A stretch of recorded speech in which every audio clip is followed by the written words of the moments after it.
Leibak ngakpda khangde wata kwalana khudingmak thambirami masi khudingmak sibu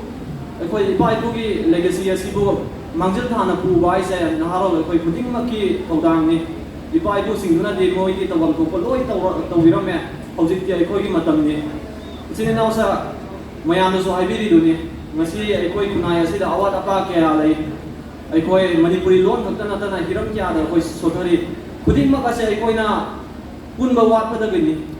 aduna aikoida akoi kunai asida leiriba problem sing ase solve tau ya ba problem lakta ni solve tau base akoi kuding ma pulla matung khakta da solve tau ngam ni punba hai base satra gi oina di akoi amsuda platform bizari satra oi bana harol kuding mak na punba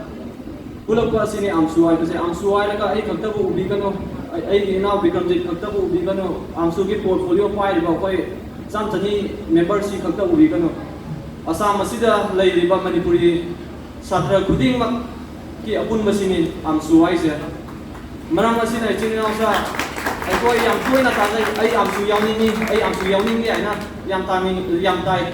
amsu ai ba se yaw ba ai ba leite interview tharaga yaw ka da banate satra bu oiradi satra amana kunai asigi damakta kaigumta amta